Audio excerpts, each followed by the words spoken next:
We started down here in a little bit, and the appointment that is Okay. let's start with the Pledge of Allegiance and Mark. Mark Kavitsky. I pledge allegiance to the flag of the United States of America and to the republic for which it stands, one nation under God, indivisible, with liberty and justice for all. Thank you, Mark. Normally when we start, we ask if there's any visitors who have not been to any of our meetings in the past to please stand, introduce yourselves, your association, and basically say hello. So if we can go down the row, anyone over there, first time visitors, want to announce yourself? In the back. Good morning, everyone. My name is James Chandler. I'm a candidate for circuit court judge here in the 22nd Circuit, and it's a pleasure to be with you this morning. Our circuit is 5 counties: Lee County, Collier County, Charlotte County, Henry County, and Glades County. I live in Naples, but my parents live here in beautiful Estero. So are you going through the primary? Yes, our election is on August 28th. That is actually our general election. We won't be on the November ballot. We'll be on the August ballot.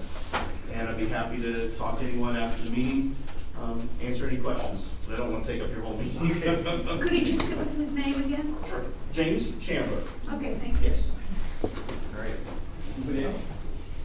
There. Oh. Yeah. Well, usually I come to these meetings later on, so this is actually the first time I've been here. I'm actually it's not. That's a good thing. I live in Estero, Coconut Point, the residence. I've been here about 3 years. Was born in Naples and live in Florida. So I'm an actual true Floridian person, and third generation marina owner in Phoenix Springs. We own Baywater Boat Club and Rentals. So looking very much forward to getting involved with the ECCL. Thank you. Matt, I don't think you introduced yourself. Yeah, I think that's right. My name is Matt Paulo. I work for food brands, and what we do is we're brand strategists. So we are helping ECCL right now get their name out there and get their causes to get more traction, so that more and more people get to see it and learn about it. So Yeah. yes, I will be presenting at the end. So let you know what we're doing. If we can get started.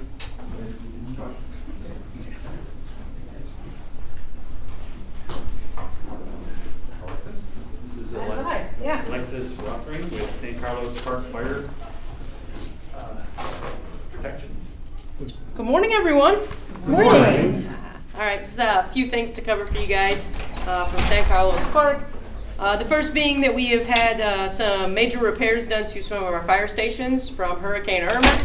I know, wow, we're already in the next hurricane season. We're just getting that stuff fixed right now, but I think a lot of our residents have had that sort of same issue, finding people to be able to do repairs since there was so much damage done. So we've replaced the roof of Station 53, which is on Ben Hill Griffin. That's now rated to a Category 5 for the roof. And then we're in the process of repairing the roof at Station 52, which is off of our Island Park Road station.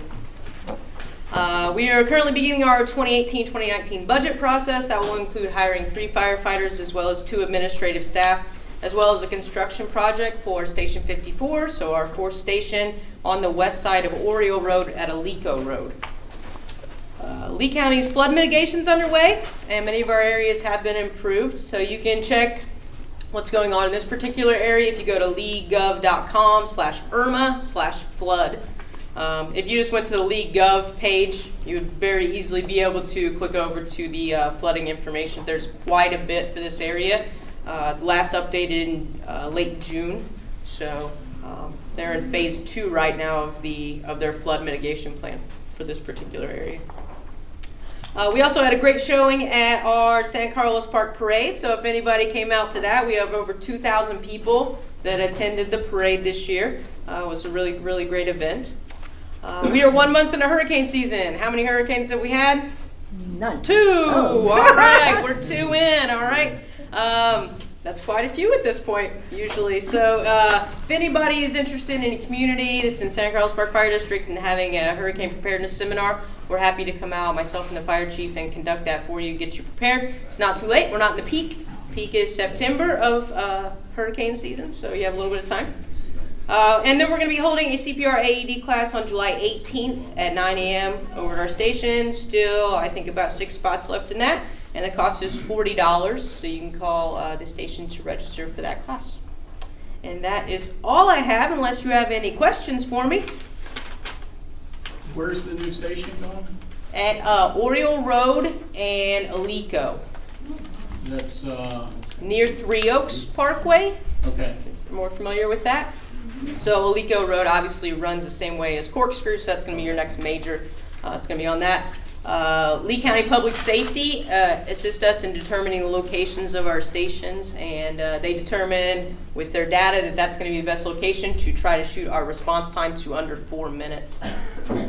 Thanks. So north or south of Alico? North or south of Alico. I'm sorry, it's on the southwest side. No, southeast side. Yes. South, okay. I'm like, let me get inside the map. Yeah, it's on the south side of Alico. Never heard of Oreo Drive, but. Oriole Road is the name of it, yes. All right, thank you. No problem. And Chief Vanderburg? No. Good morning. For those of you who are new, my name is Scott Vanderburg. I currently serve as the Chief for Estero Fire Rescue. A couple of real brief things, not going to tie you up today. Our budget is, I finished it yesterday. We will be presenting it to our commissioners on July 24th at 9:30 in the morning. That is our budget workshop for this year. So we'll go through with our commissioners for a couple hours on all the anticipated things that we'll be needing to do next year to maintain the services that we do. And a couple months ago, we got a surprise inspection by ISO. ISO is the insurance service office that rates fire departments throughout the country and how efficient there are. 10 is the worst, 1 is the best.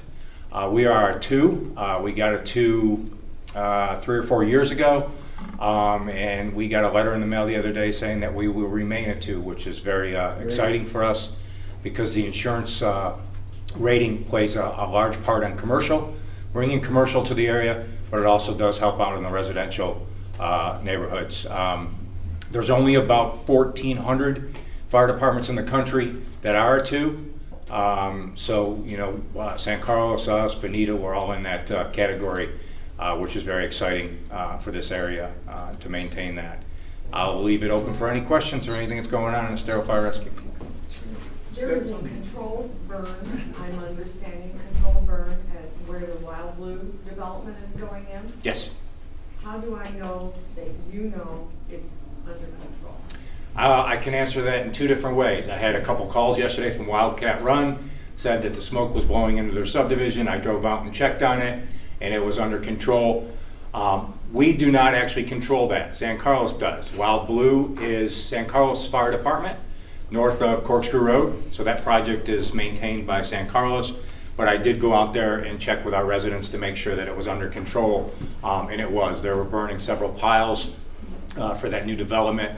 We also have several burns going on out East Corkscrew Road, citrus burns over the next month, where they take a lot of the dead citrus and they burn it, so you may see smoke in the area. The reason it was blowing a little bit south yesterday is it was late in the afternoon when the storms came in and the sea breeze changed, so some of that smoke was laying down when the storms came in. But I did go out and check on it, and it was within what they were supposed to do. If you do have any major concerns, you can either call us or San Carlos Park, and we'll go out there and make sure it's taken care of. Other questions for Estero Fire Rescue? Have a great day. Thank you. Thank you. Thank you, Scott.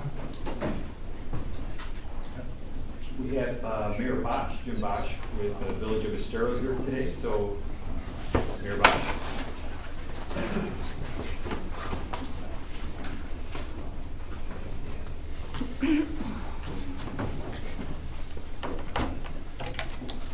Good morning, all. It's great to be back here at the ECCL, meeting seeing all you people again.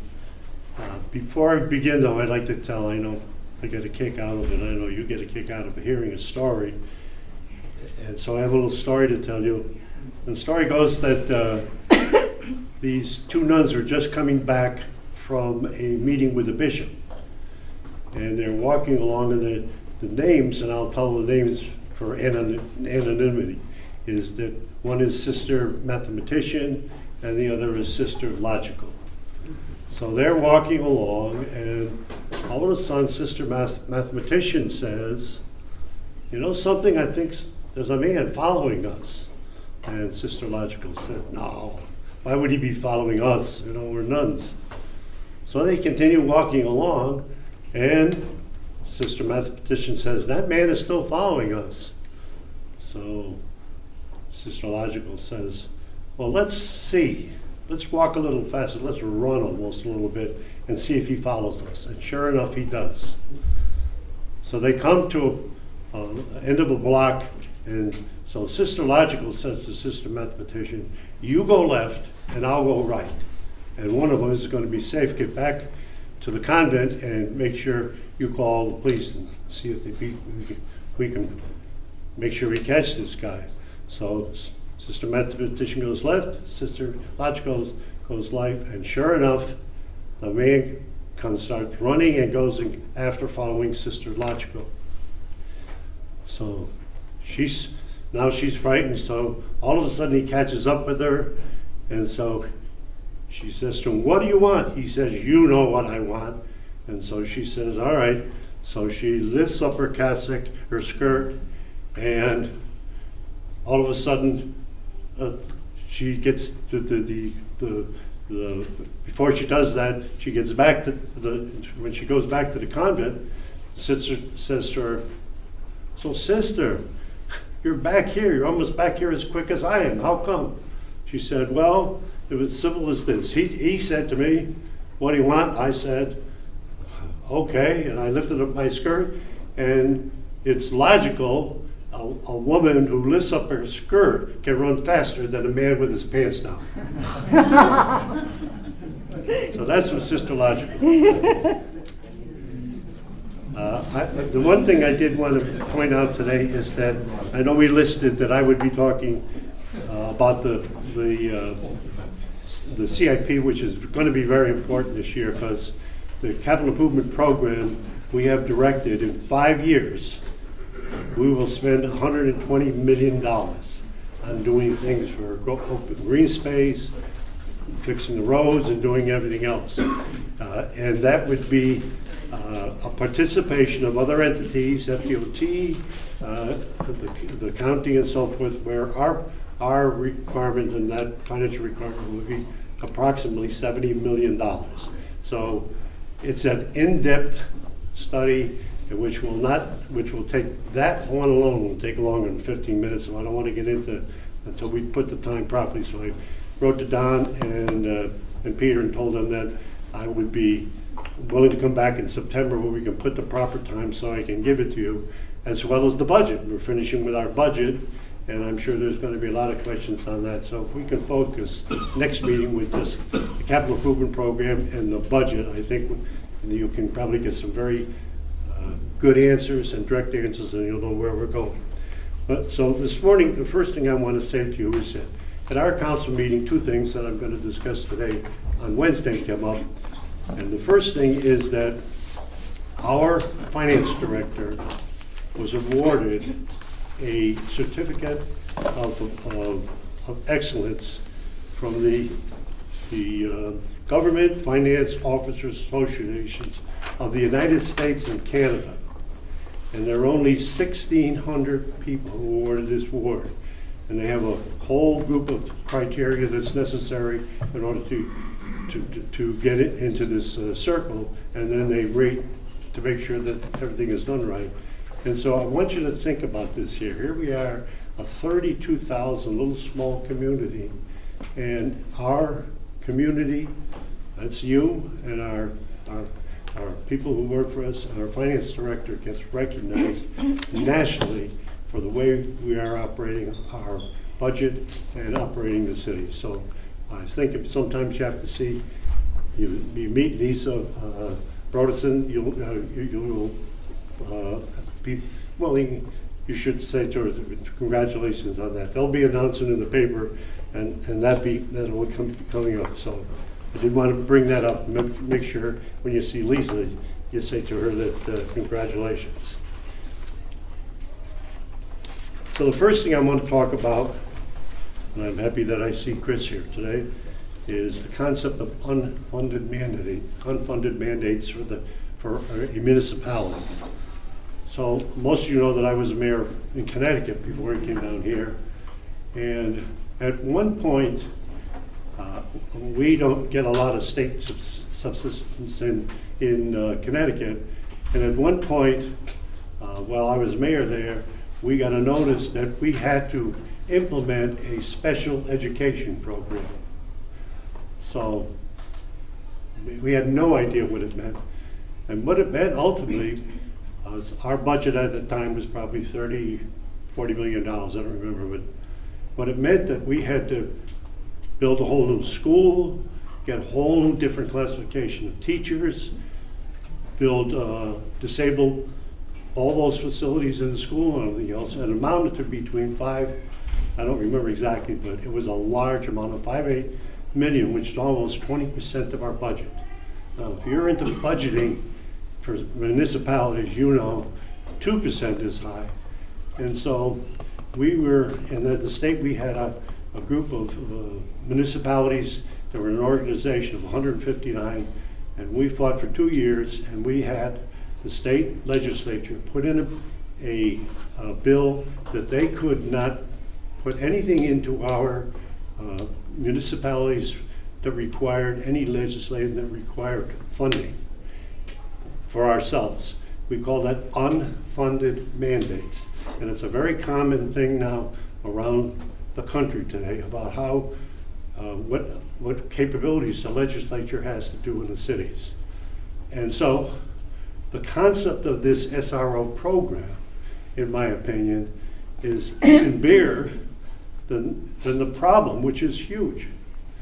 And that is, does the legislature have the right to tell the school, in my opinion, the school boards, that they have to spend this money without providing the funds?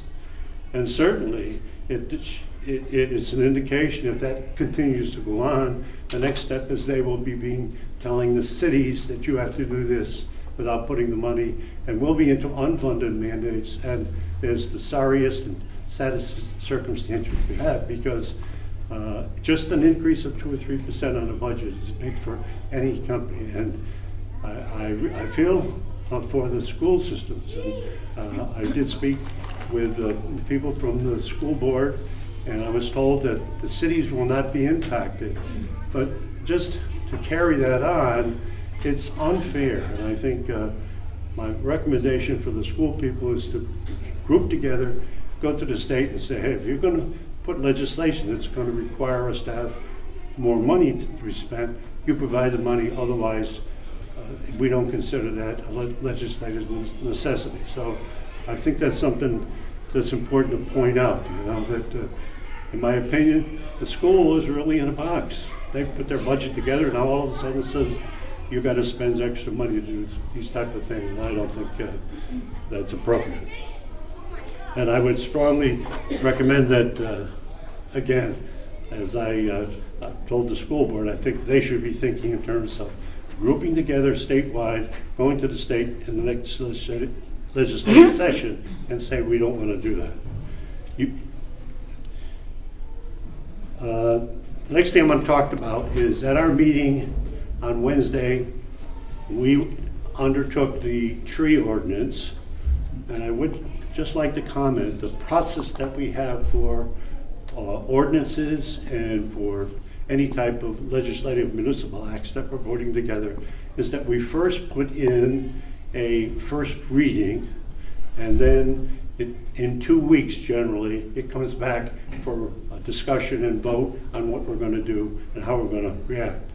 So 2 weeks before the meeting, we put in a first reading, and I would say that most all of you in your communities came back and said, we don't think this is necessary, we have it in our covenants, and it was certainly overwhelming the fact that an awakening for us that the communities were willing to be responsible for the trees, and we wouldn't be responsible and so forth.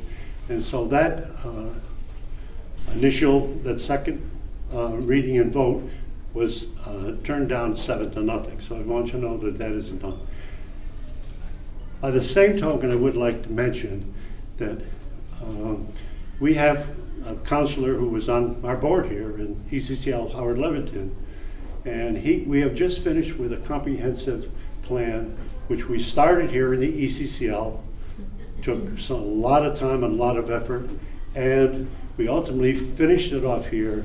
And I would say Howard, because he was involved with it here in the ECCL, undertook it, and I would say the amount of time he put in, the hours were in the thousands. That's how detailed this comprehensive plan is. We finished that, that's been submitted. The next thing we have to do, we're required by the state, we have to put in a final plan for our land development ordinances.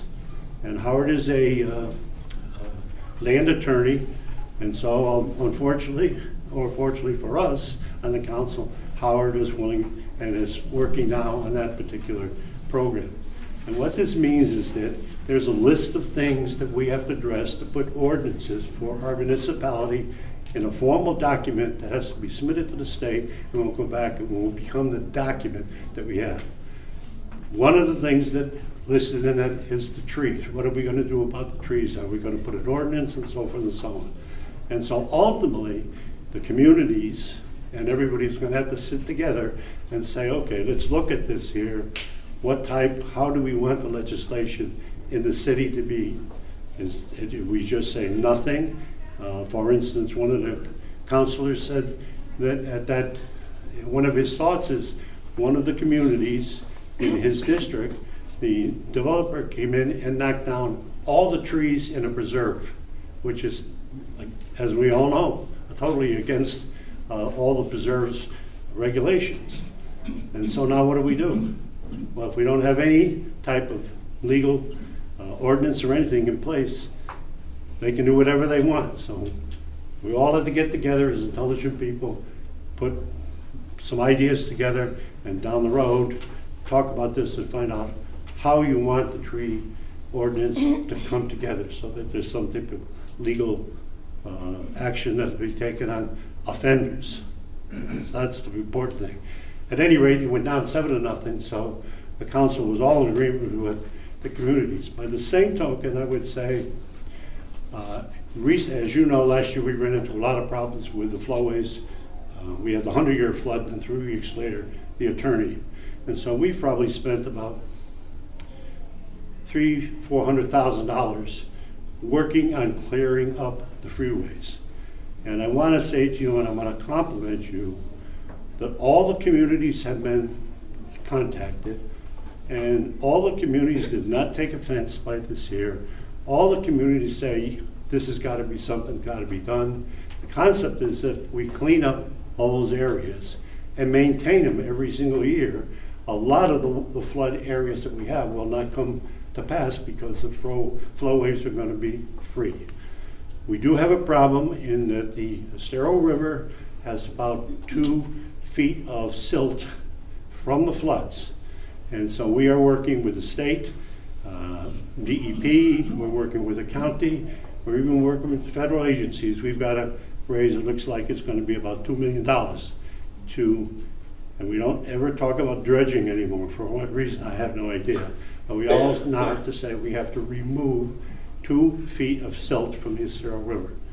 That is one of the best recreational resources we have in the entire city, and we, as we come next time, I will talk to you about what we're working with Corshan Park, that we have to get the river in a situation where it can be utilized, and it can't be with 2 feet, because it probably at the highest is 6 feet, and it becomes so shallow that it can't be used. So it's important for us to make sure that we all work together with these flowways, because if we don't have the problem with the flowways, then it's going to be a better benefit for us to use the river. And the river is going to be one of our key roadways in Estero as we go forward, looking at green space, recreational capabilities, and so forth. So we are working on that now. As a matter of fact, we will be meeting with DEP and those people again to try to see if we can work something out. We have talked to the county. Commissioner Kuckel says there are some possible federal funds. So at this point, we have to hire a consultant to put exactly what's needed. Once we have the plan put together, then we can start applying, getting funds. But that's going to be a critical area, cleaning the waterways. I would also like to say that we've hired an excellent public works director who is on hand to talk to anybody if they feel they have a problem in their community, especially with water, but anything. And his name is David Wellams. So if you ever have a problem, you call him. If it even needs he come out to your community, he will be there to do it. We're really proud that I think anybody who's been working in the waterways can say that David has really tried to do his best he can to work a program so that we get it done. So if you keep that in mind, David Wellams, W-E-L-L-E-M-S, is the Public Works Director. And actually, if you have a problem in your community, feel free to call him, and I'm sure he can give you a lot of assistance and direction in how you can get your problem solved. So please look at it from that standpoint. As you know, we had the problem with the ditch from the railroad company, which is one of our main waterway flowways in Estero, and the railroad refused to clear it out. It even went to the point where we said, okay, we'll clear it out ourselves. They came back and said, you can't. And so here we have a situation. So we're at the point that we do it anyhow. And so far, they originally told us they would put us in jail, which is ridiculous. But at any rate, since that time we did last year, we spent over $500,000 to clear out that ditch. And at this particular point, there's a refrigerator that's been thrown in the ditch. There's a reclining chair that's been thrown in the ditch. And worse than that, someone has even put a dam in the ditch so that they would have water that they can fish from. So that is what you go through in this kind of a situation for people to understand.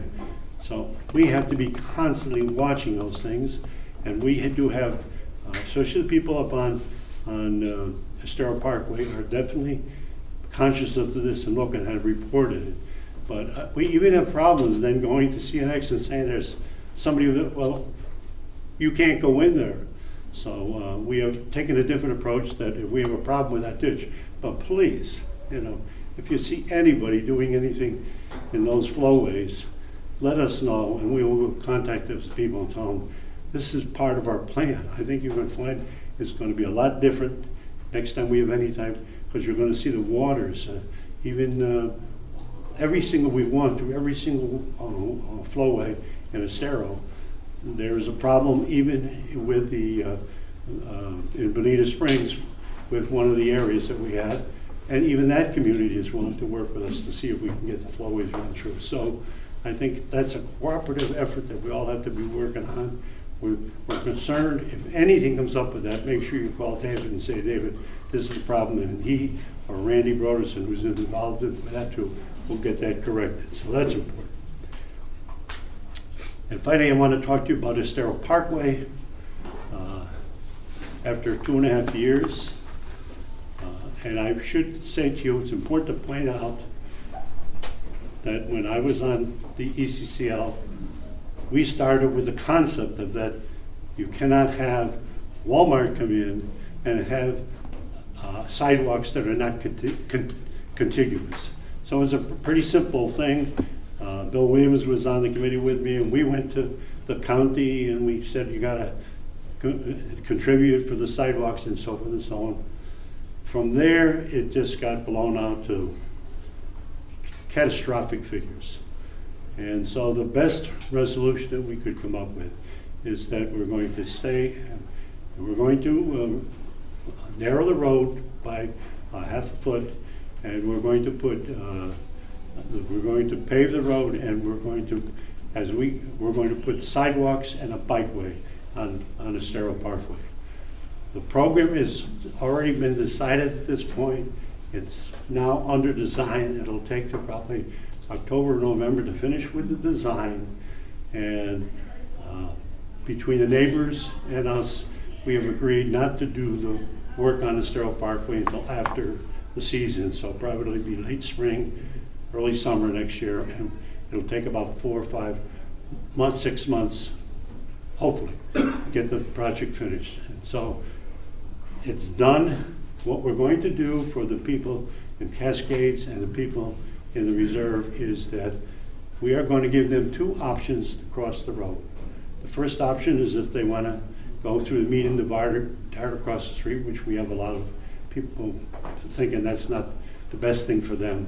We're going to let them make a right turn, and then as they make a right turn, we're going to put some right turn lanes in the median divider, so they can go into the median divider and turn around and look and see if the cars are coming down, and then enter onto and make their left-hand turn on both sides of the street, so that it won't be as dangerous for them to cross the street.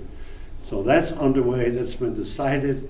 The money is already been put aside. We are already working on the design. So I want you to know that after all this time, the Sterile Parkway is pretty well done. We had some problems with the roundabouts, and I'm not saying I'm for them or against them, but we certainly have to look, and as we listen to you with the tree things, we have to listen to the residents there. And so there are certain places you will find in our CIP that we are looking to widen Williams Road over by Hertz, which will involve widening the roundabout there too. So please understand, after all this time, all this wasted money, in my opinion, the Sterile Parkway is finished and will be done. So that's I think that my time is allotted. If you have any questions, or if you'd rather, I'll stand after the meeting. You can come up and ask me at the end of the meeting, and I'll be happy to answer any questions you have. Questions for Jim? I can ask you at the end of the meeting. Yes. I can wait until after the meeting and ask Okay. you. If it's a question that could benefit the people here, otherwise. Yeah. Well, it just concerns clearing the floodways to get the water out. Right. And coming back from the East Coast over the 4th of July, apparently we had a pretty good rain event out to the east on Corkscrew Road. Right. There's a large lake at the front of the place at Corkscrew, which has a spillway or a floodgate or something at the end of it, which exits into the ditch on the road. Now, that water's going somewhere. Right. The community just to the east of there has got water up to the houses, just Right. like it had after the hurricane. Right. But it doesn't seem to me that there's a plan for where the hell that water's gonna go from Okay, that so- point on. And eventually it's gonna end up going east. Okay, so you brought that up at the council meeting on Wednesday. No, I didn't. Okay, then somebody Just brought bringing it it up now.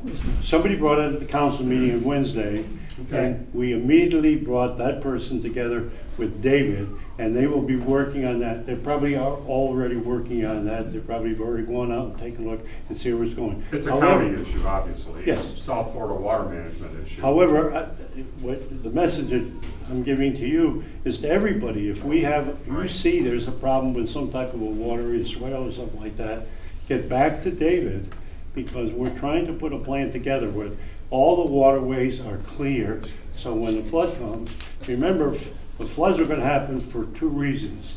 The depth and the width are not enough to take the water. So we have to make sure they're clear and clean, and then we'll have less of a problem. So if anybody has a problem with anywhere and they see it, just give David a call, and we'll be on it, looking at it right away.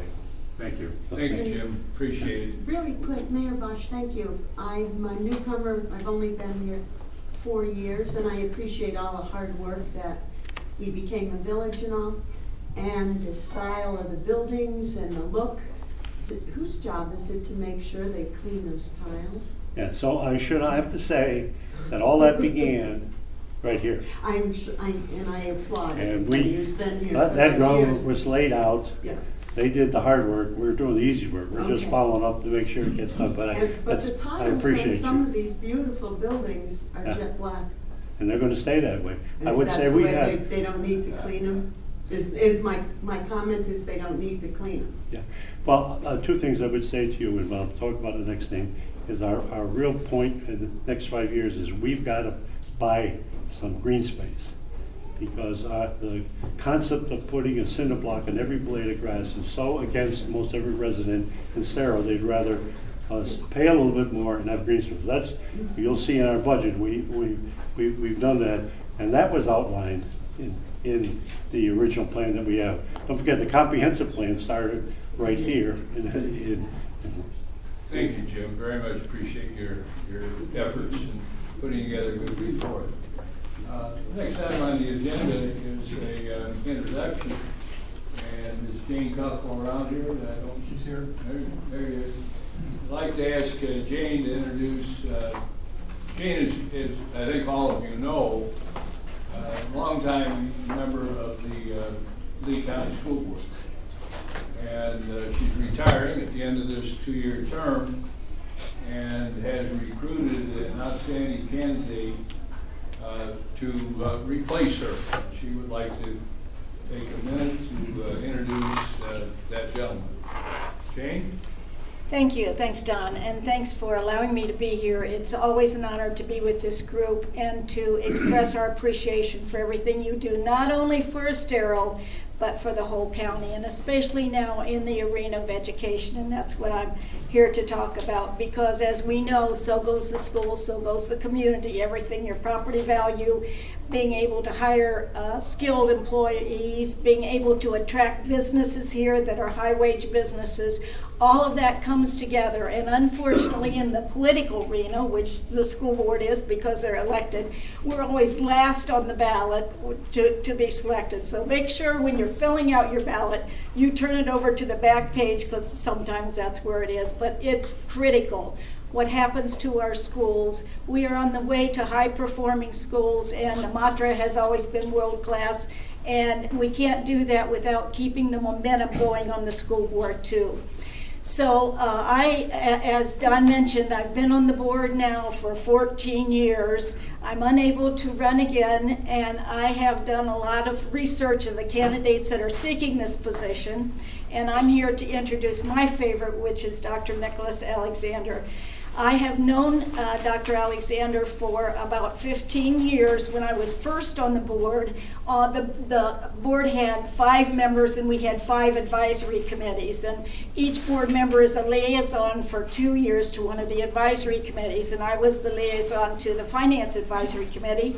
And I met Dr. Alexander because he was the chair of that committee. And so we worked together to develop the agenda and work through the financial issues of the district for a couple years, and I developed a great deal of respect for him. At the end of that, I had to move on to another committee, and he stayed with the district and continued with our strategic planning committee.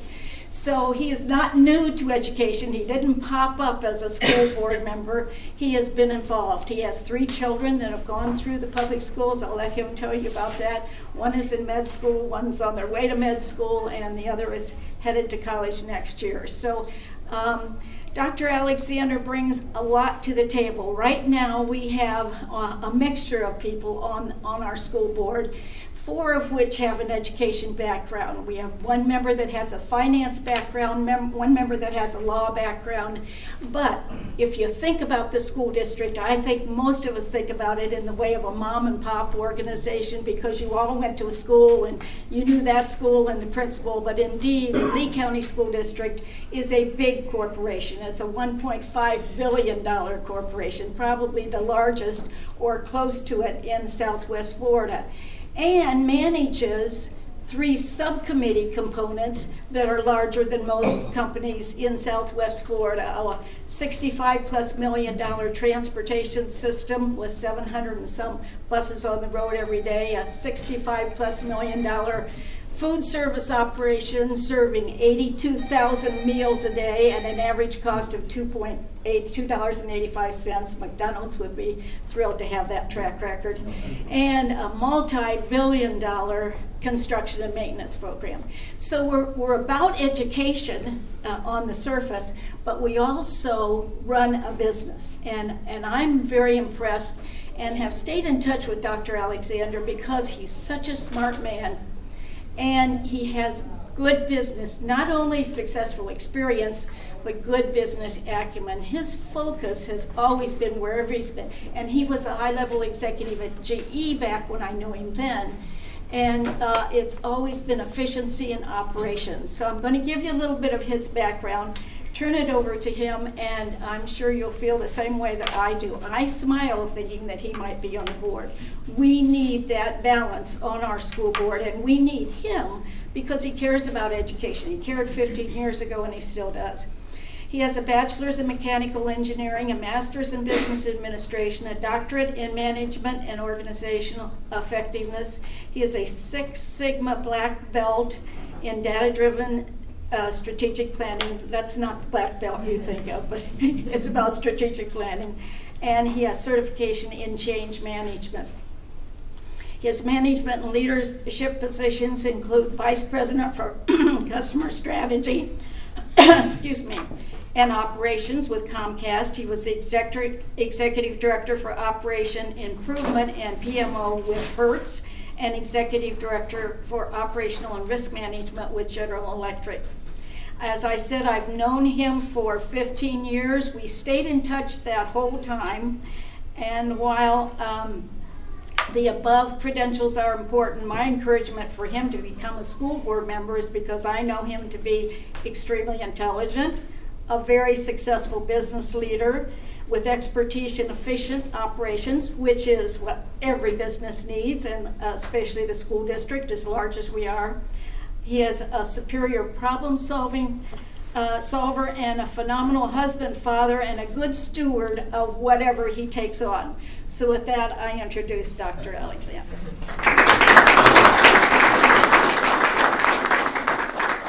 So that's hard to follow. So I'll be brief. I'd like to open up for some questions, possibly. You guys are going to have an opportunity to speak with Chris today about the half-cent sales tax. I'm very happy, very fluent in those dynamics, so happy to take questions about that as well. The reasons, there's 3 aspects of why I'm running for the school board. The first one is making sure that we are actually adding value back to society. So I think it is incumbent upon the district to ensure that we're focused on having folks that are career ready or college ready. And I want to have more of the emphasis around career ready, right? Because when you start thinking about, and Jane mentioned it, I've got one who's going to med school in July, a couple of weeks now. I've got one who's a junior at Florida State, biology and French. And we are actually, one correction, we are actually empty nesters now. So we just moved our youngest freshman into a University of South Florida about 2 weeks or so ago. But when I think about, their pathways may not be the same pathways as others. And that's okay. But it is incumbent upon us to make sure that we're continuing to connect with the business community, understanding what those needs are, and then ensuring that we've got the right types of programs within the school district itself to meet those demands relative to society. So that means doubling down on vocational education in some form or fashion, right? So whether it's being a plumber, electrician, there's nothing wrong with that. And I think we've got to be able to talk to folks earlier on in their stages of education to determine that, hey, they don't want to go to college, and that's okay, but we've got opportunities for them to do other things. The second piece is, in every organization that I've been in, when you have a disconnect in the, you have a disconnect in the attrition, or you have a disconnect in your service workforce, you typically have the inability to meet the demands of your service organization. And I say that because we have anywhere between 20 and 50% turnover within the teacher ranks within the district. So if you think about that, when you have that kind of turnover, it impacts your ability to deliver good content. It also moves teachers around, and children, speaking from experience, are creatures of habit. So they like seeing the same folks, they get comfortable with that, and that creates that kind of environment. So there's 3 things that teachers have said that would prevent them from moving on. Pay is one, something that I think that we can address. Management skills, being able to manage students in the classroom. It's difficult, you know. I have 3, and it's difficult managing those. I can't imagine having 25 or so, right? And then the last piece is making sure that we've got the right type of support from an administrative perspective. So there are some things that we need to work with at the district level with the superintendent, who is the CEO. He's the guy who's responsible for making things run day to day, but ensuring that we've got the right types of policies and procedures in place to make sure that those teachers are getting the type of support that they require in those classrooms. Now, last but not least, and Mayor Bosch talked about this as well, is the overall aspect of safety.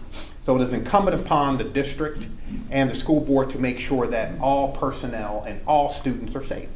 Right? So the SRO, the new SRO requirement that has come down, or the ability to make sure that we're changing the safety of the environments that we have our children in, I think it's paramount for all of us to sit around and talk about what is the best way to do that.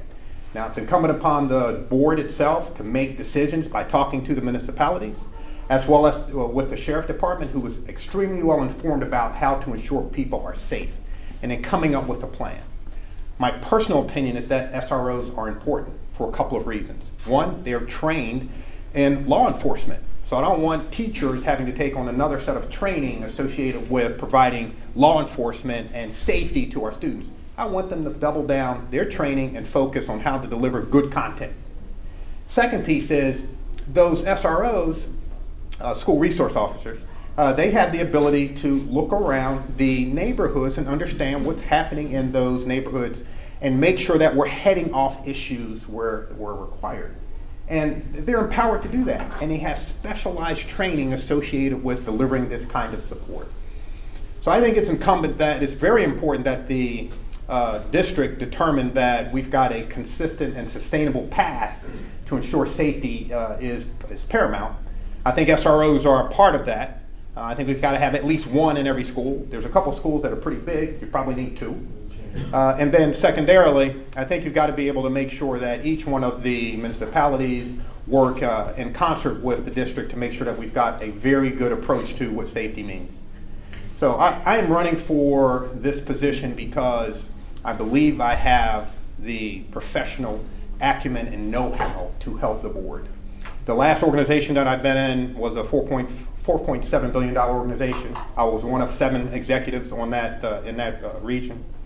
And my primary goals and focus were operations and driving operational efficiency. So basically, reducing costs and getting more productivity out of the organization. I know how to do that. I studied it, and I've delivered those things.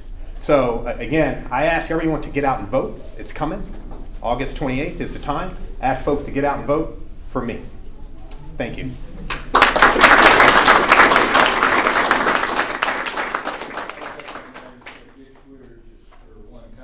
Just a brief announcement here. Our regular annual election year screening committee met 2 weeks ago and interviewed Dr. Alexander and his 3 opponents individually. And after they left, we took a vote of the committee, and it was unanimous. This is our guy right here. So we're supporting him, and there's a letter of mine in this morning's newspress, you can see, and it covers a lot of things you've heard here today already. But we're very impressed with this gentleman. Very much, Bill. Thank you, Dick, and thank you, Nick. I know that Chris Patricca has to move on, so I'm going to move her up on the agenda so she can get to another meeting at 11 o'clock. Might be a little late. But it fits in right after, another school-related matter. So I've got a ton of stuff to talk about, and I'm going to do what always makes my mother yell at me, which is speak very quickly. So please, I apologize ahead of time. Dr. Kuckel was talking a little bit about the size of the Lee County School District. We are 94,000 students. We are the 9th largest school district in the state of Florida, the 32nd largest school district in the country. Our students hail from 156 different countries, speaking 149 different languages. 40% of the students that we educate in Lee County come from homes where the English language is not spoken. I give you this information so that you can understand the breadth of the issue that we're dealing with here. I live in a gated community in Estero. I live in Stony Brook. And before I started to campaign for this position, I was very much stuck behind that gate. I didn't understand the diversity and the size of the organization that we deal with. What we're looking at over the next 10 years is 1,800 new students per year moving into Lee County. That is the size of a high school per year. We are at or above capacity in the south and east zone. We will be at capacity in the west zone by 2020. We simply do not have space to put our students right now. You all know that we're looking to build a middle school and an elementary school here in Estero to meet the growth needs here. Many of you have seen this chart before, but I'm going to go through it with you one more time. 10 years ago, this was our capital funding. $318 million per year is what we brought in for capital 10 years ago. The blue there represents property taxes. The orange represents PICO funding, public education capital outlay that comes from the state. And the red represents impact fees. You can see that over the past 10 years, this revenue, capital revenue, has decreased significantly to the tune of $200 million per year. I will repeat that. $200 million per year decrease in capital. At the same time, this green line represents our student growth, which is a 22,000 student count increase over that same period of time. This relationship is not sustainable. We need capital to build schools to accommodate our students. Over the next 5 years, we are looking at building 7 schools, completely renovating 2 schools, and adding on to 1 school. You all have probably heard of the new high school out in Gateway. That's one of them. There is an addition going on to Lehigh Senior High School. That is one of them. And then, I think is it Franklin Park Elementary that's being renovated? The gymnasium there floods every time it rains. I mean, that's how bad that facility is at this point. Again, I want you to understand the breadth of the organization that we're dealing with. 13 million square feet of infrastructure is what we need to maintain. And of course, we will be adding to that as we build new schools. 118,000 computers that need to be upgraded. We need to be providing our students with the most modern technology and the most modern facilities so that we can accomplish what Dr. Alexander will bring to the board, which is a focus on career readiness. We need to be training our students on the materials that they will be using out in the workforce so they can hit the ground running in those careers. $478 million, that's the need over the next 5 years alone.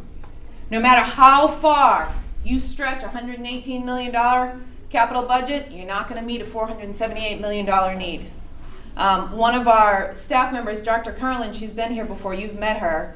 There is no way you can bake sale your way out of a $478 million need.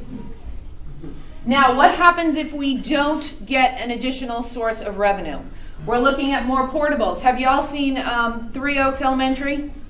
The entire 3rd grade level is housed in portables at the front of that campus.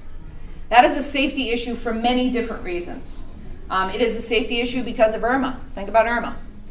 Many of our portables were ruined. Some were torn completely in half during Irma.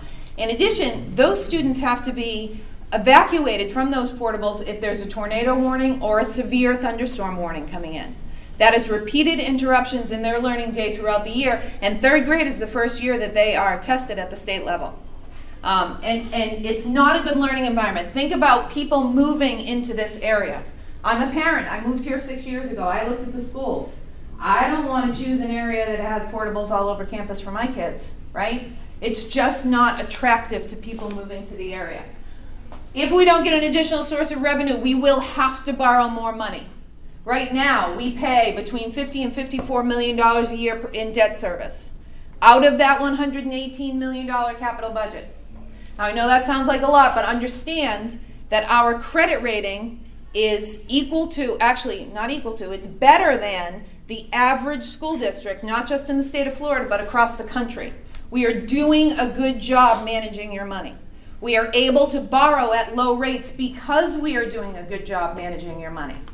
However, every time we borrow more money, that increases the debt service, which decreases the amount of money available to maintain our existing infrastructure. Those 13 million square feet need to be maintained. We need to maintain our HVAC systems, for example, instead of responding to them when they break. You know it's cheaper to maintain something than it is to fix it when it breaks.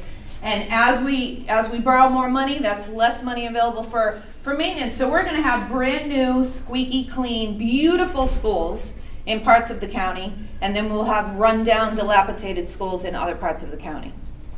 It's not what we want for our kids. Wow, that went faster than I expected. Okay, so what we have proposed, what the Lee County School District has proposed, is a half-penny sales tax. A lot of you guys know the facts on this, right? The average family in Lee County, according to the latest census data, makes $50,300 per year. That family will pay $64 per year in this tax. That is less than 18 cents per day. Who here is willing to pay 18 cents per day for kids in Lee County? Less than 18 cents per day. That tax is only assessed on the first $5,000 of a major purchase. So you go buy a car, $25 is the maximum tax you're going to pay on that car. The tax is not assessed on necessities like gasoline, food, medication. The tax sunsets in 10 years. Now, when I say that to voters, they all roll their eyes and they say, once a tax gets in place, it never goes away. Well, I will not be on this school board in 10 years, so I can't make you any promises about what that board will do. But I can tell you that in 10 years, it has to be reapproved by the voters or it goes away. It is in your hands. It is your decision. The other thing is that we will have an oversight committee associated with this revenue. That is individuals and organizations in our community that have a high degree of financial acumen will look at the revenue that's coming in and determine how it's being spent, whether it's being spent well, and they report directly to you. They don't report to me on the school board. They don't report to the school district and the administration. They report to you. And I would like to see, the board hasn't yet had the discussion surrounding the composition of this oversight committee, but I would like to see groups like the ECCL represented on that committee. Because a lot of you guys have a high degree of financial acumen, and who has a greater interest in the success of Estero in the southern part of the county than the ECCL, right? I'd like to see organizations like that. I'd like to see the tourism board. I'd like to see the Horizon Council. I'd like to see objective groups that already exist in the community so that the membership isn't dictated by the political changes on the board. Does that make sense? You see where I'm going with that? If we get people on this board who have a political agenda, that could ruin the membership of that committee. And I want to make sure it's objective. So what I'd like to ask you is two things. You all represent communities. I would love to get behind the gates of every single one of those communities and give a full presentation. Poor Dick Schweers has seen this presentation about 6 times. He can vouch for the fact that it's, it's pretty good. It's pretty filled with information, right? I'd love to get behind the gates, and I'd also love to ask you all to please vote yes for the half-penny sales tax. Remember the book of Matthew, the last shall be first? This will be the very last item on a 14 to 16 page ballot. Take that ballot, turn it to the very last page. Vote yes on the half-penny sales tax, then turn your attention to less important things like senator and governor.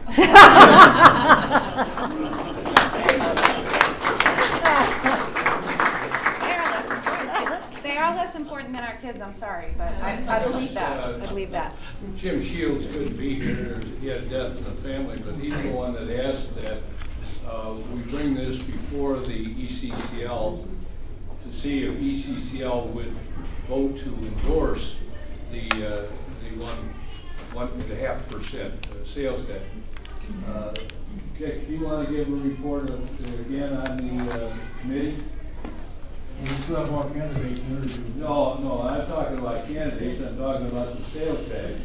We do support it. very much so. And he voted, the committee did vote to support it, and there's a lot of opposition out there where people really don't understand the need.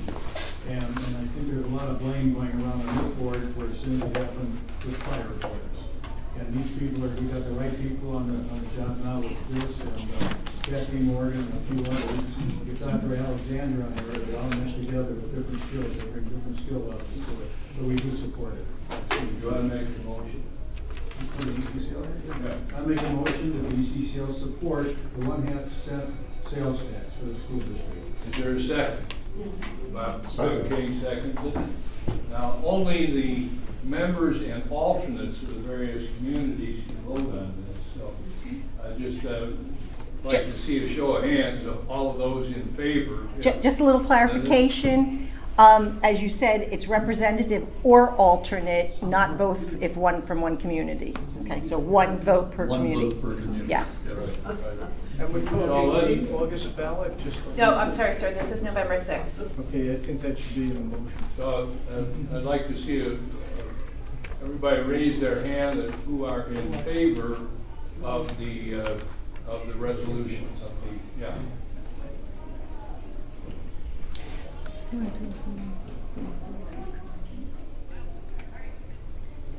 Okay.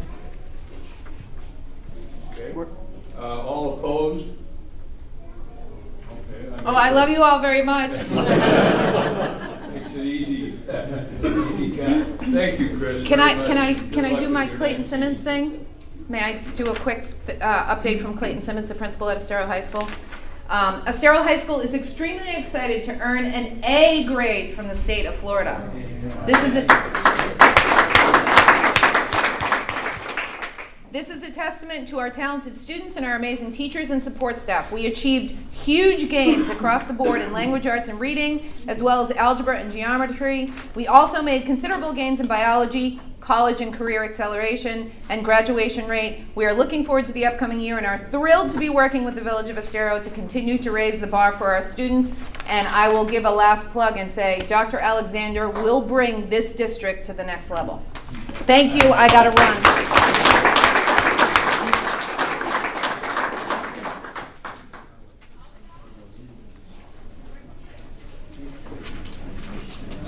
I'd like to next move on to Suzanne, and Suzanne Raddick, whom you all know by now, I would think.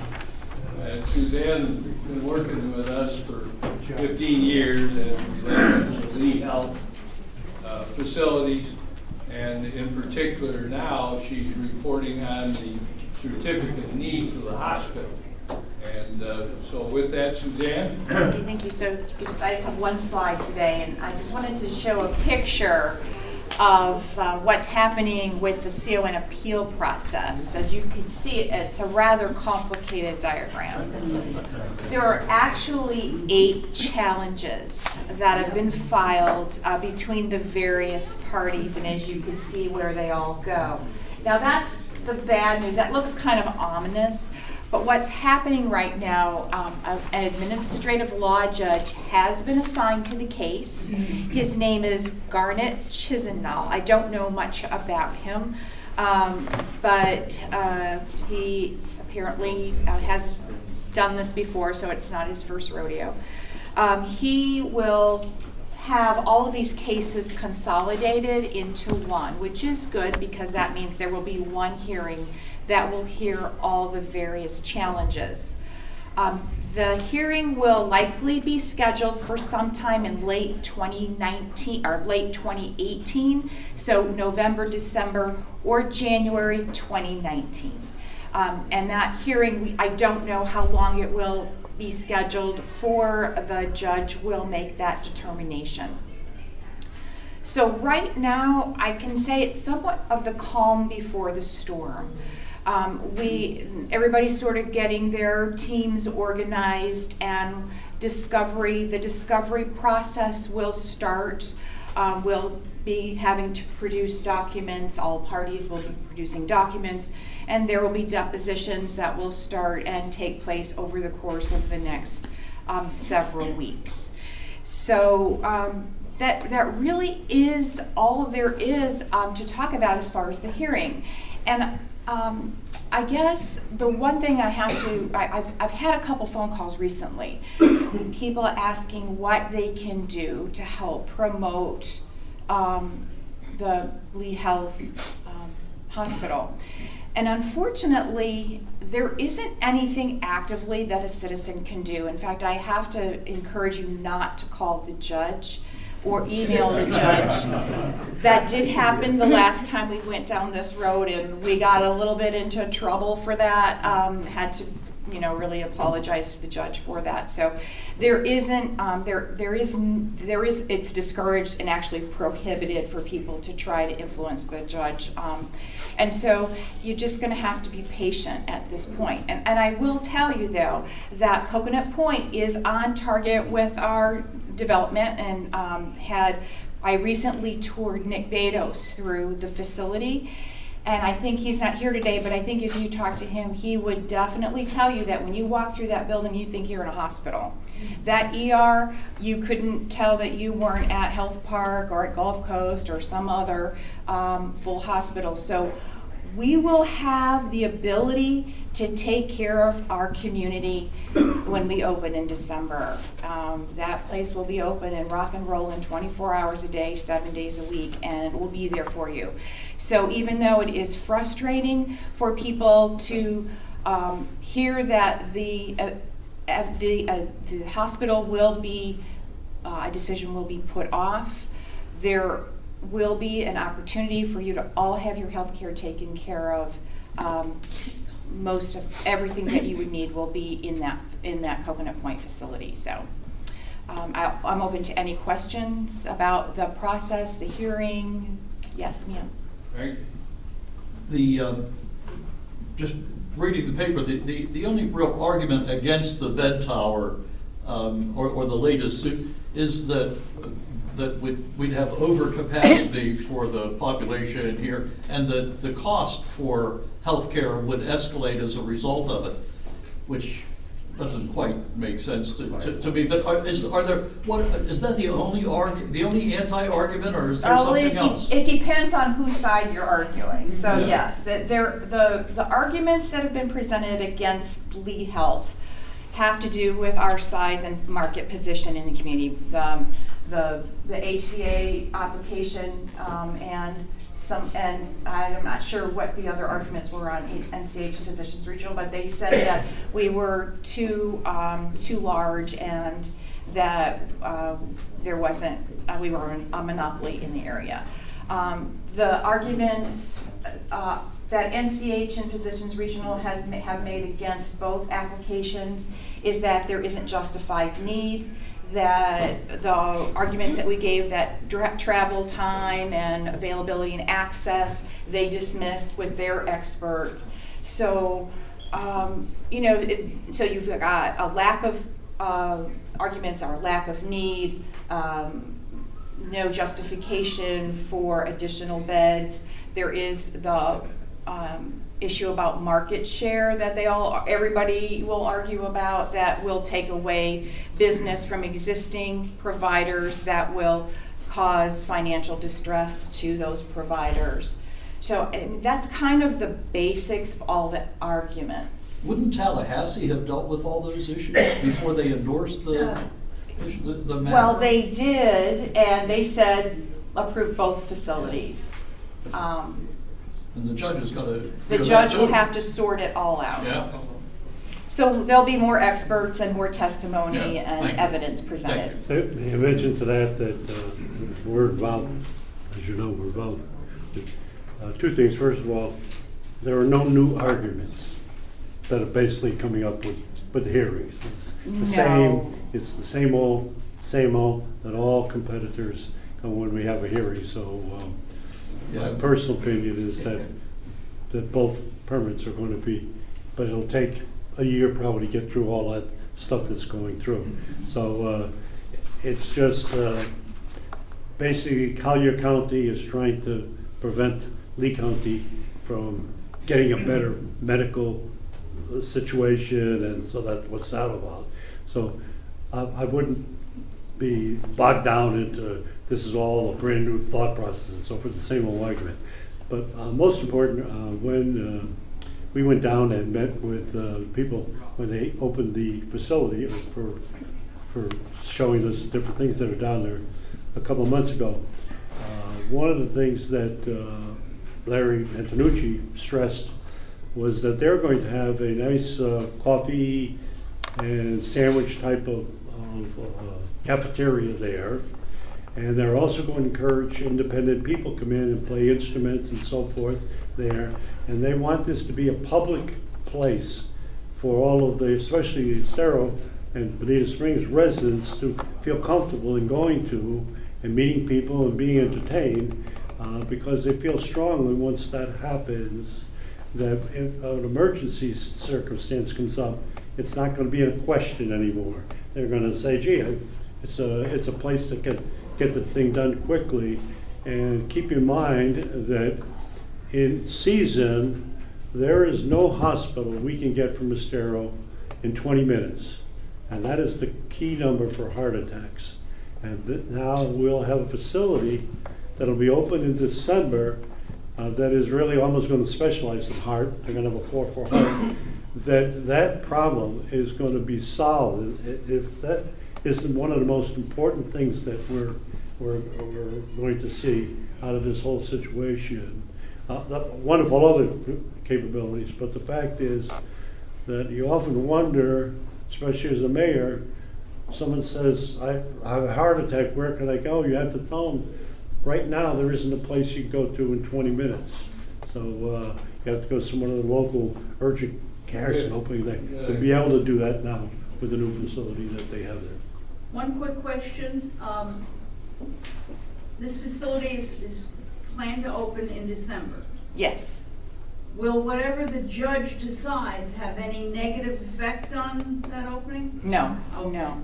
The application, the hearing involves only the hospital bed tower that would connect to the building, but the building is fully designed to add and expand, but it is self-contained, and it will open in December as proposed. So there's nothing that I know of that can stop that opening. Right.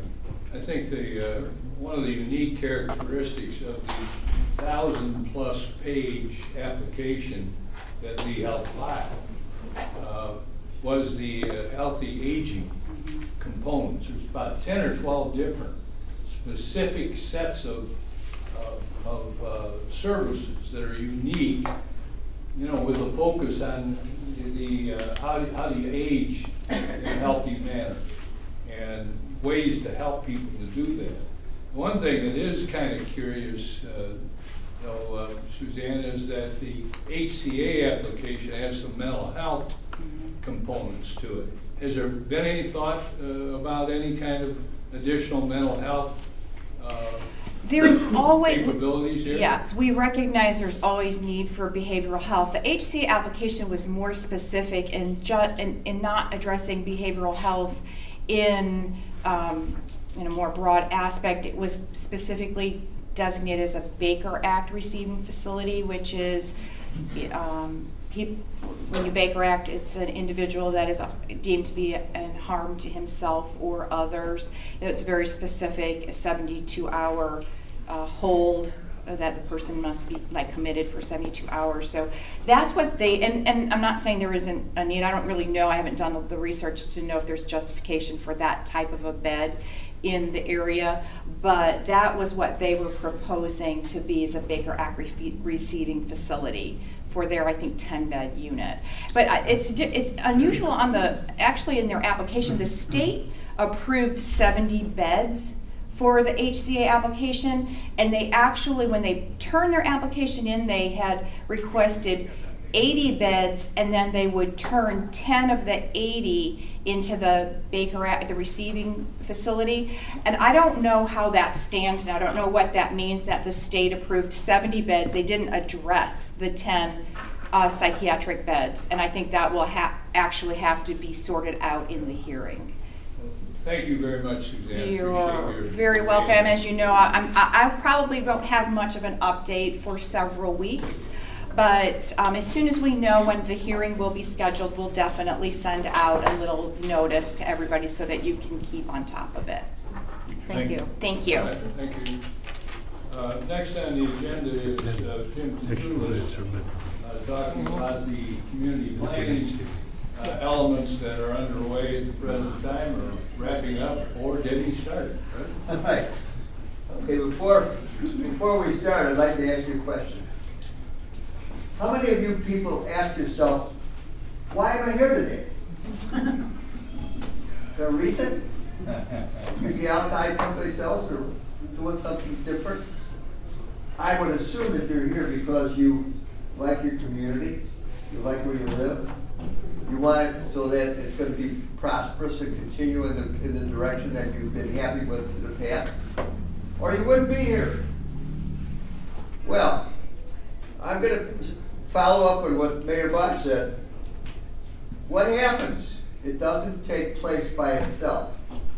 In the last year and a half, we worked on putting together a comprehensive land plan for the city, for the village of Estero. That was a wish list, as we said. It's what we'd like to see happen in the next 20 years or so. Very fortunate to have one of our council members being an expert in that area guided us through. It's still not finished. The plan that was approved by the village was presented to Tallahassee. They came with responses back. We now have responses, and we're going to the last review with them. So that's going to be put to bed. But now we've got a land development plan. The land development plan is where we got the devil in the details. You asked about what the village is going to look like, why it takes care of its properties, and how it's going to do it. We talked about a tree ordinance. What is going to happen to our vegetation, our landscaping?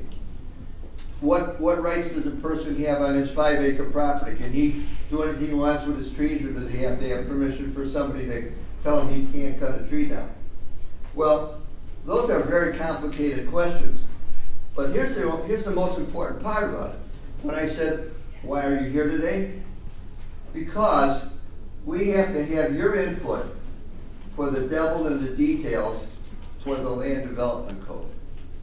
And we're going to start off on the first meeting of it, of actually implementing the plan, this next Tuesday on July the 17th with the Planning and Zoning Board meeting to start and kicking this off.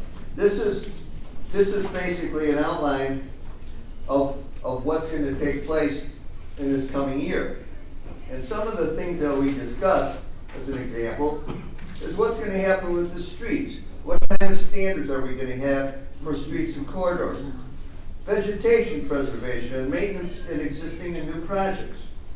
Here's another important one. Specific flood prevention and water quality standards. How important is that? Well, we just can't be up there in the Planning and Zoning Board and talk about this. We have to have you people tell us what you'd like to see as your qualities in this community. They're going to be talking about standards for pedestrian connections. How are we going to go from one place to another? There's a problem that we've talked about, a long range as an example. How do you cross 41 to get from the east side to the west side without getting killed?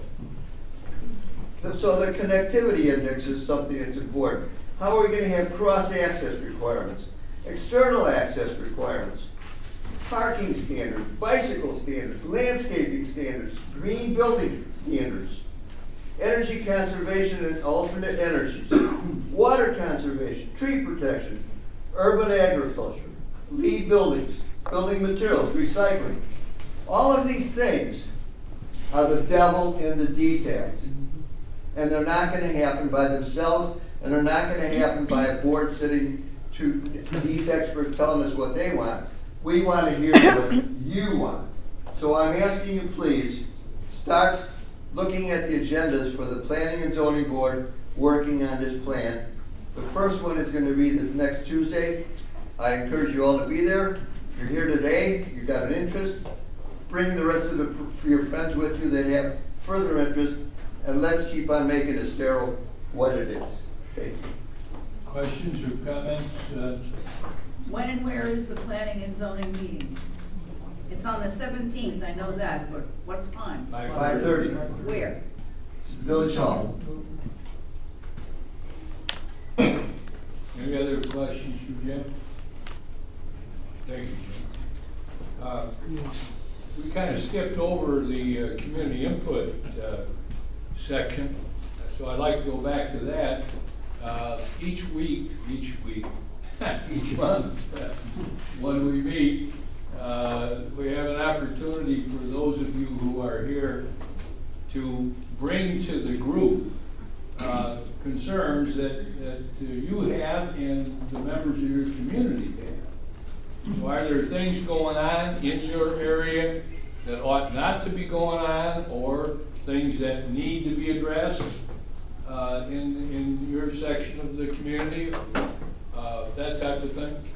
So, yes, Mark? In Bellaterra, I sit on the CDD board, and it's not necessarily a CDD issue, but we have 7 sewer pumping stations in Bellaterra. Only 3 of them have generators.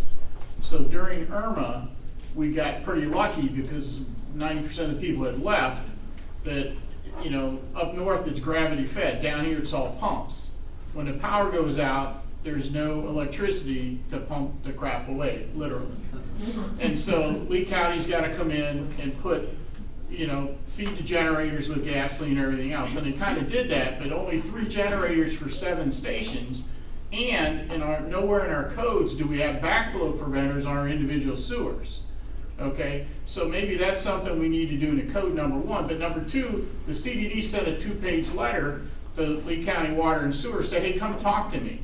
You know, help me understand what you're doing with that. And I gotta believe every community in Estero's got the same issue. They don't have a generator for every sewer pumping station, and we really need to understand, is 3 enough? So could we get Lee County and the Public Works guy from Estero here at a meeting and just kind of talk about that? You know, what's the plan? Yeah. So I can direct some input on that. FEMA has now agreed that maybe a lot of the problems were lack of generators. So their new initiative is to provide generators to entities, and LEC, which is the one who has the problem that you have, and we have a problem with the lift stations. Right. During that they will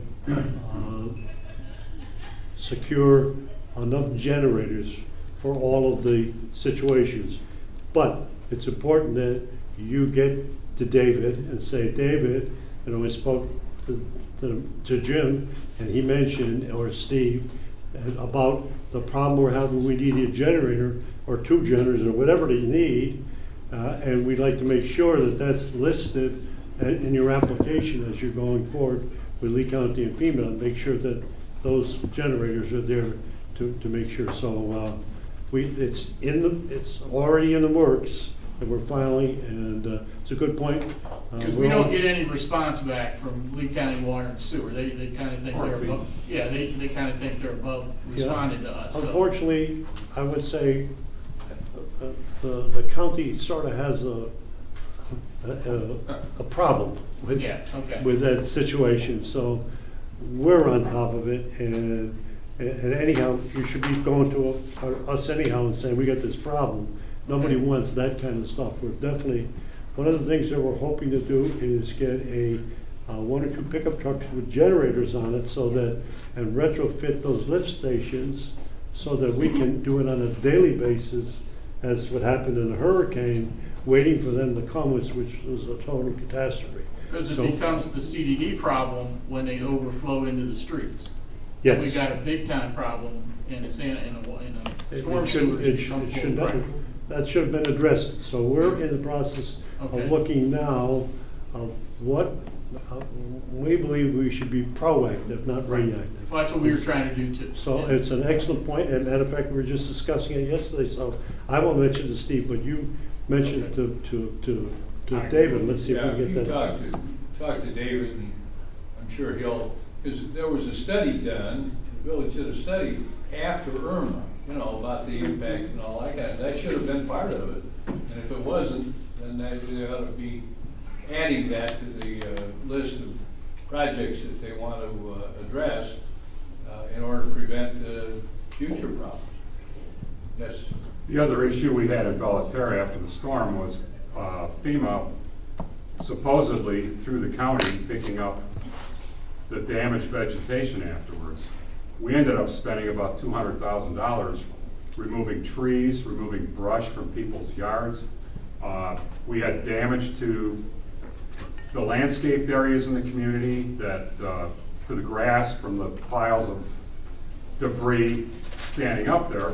And each day I'm looking at the county map of where they're picking up, and apparently they picked up in all the unincorporated areas, but they did not pick, they picked up all the way up to Belterra and never showed up.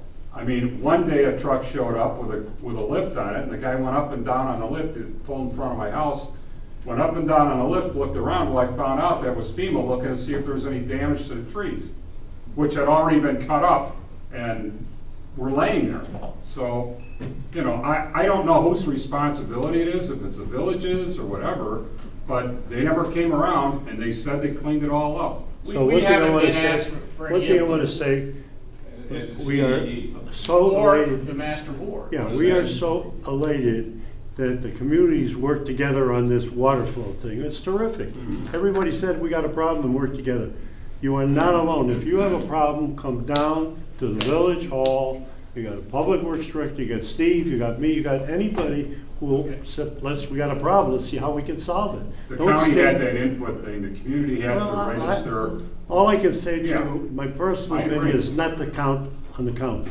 You have to come down to the village hall, because they can make a lot of promises. They say, hey, you're a city, so in the end, that can happen to you. So I'm here to tell you that your village is where you just come down, you work with us. We have people that can not stall around, we have to find an answer and get it Correct. done. So come down and go down and see David, and he'll sit down and talk to you about that as well. So both of you go down and talk about the two problems, Mark, and see how you get. We don't want that to happen Other again. comments or suggestions from other areas of town? Oh, okay, yes, sir. I was looking at solar energy, because they have these little panels now, because I just wanted to keep my refrigerator going during the hurricane. So you might want to look at that for larger things, because they're doing putting a lot of money, these companies, into solar energy. And next day after Irma, the sun was shining.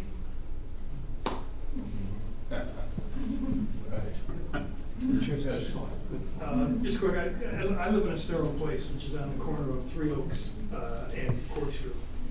And this is not about inside the community itself, but the walkway on the west side of Three Oaks between Corkscrew and the library is an embarrassment. There's garbage there, there's overgrown trees that are in the walkway. There's busted pavement, and I know it was brought up at one of the planning meetings, but it's still in exactly the same shape. And I don't know what to do. So the answer because to that it's is simple. been brought up to the village. The answer to that is simple. That's a county road. And so we have so you have a county commissioner, Commissioner Kuckel.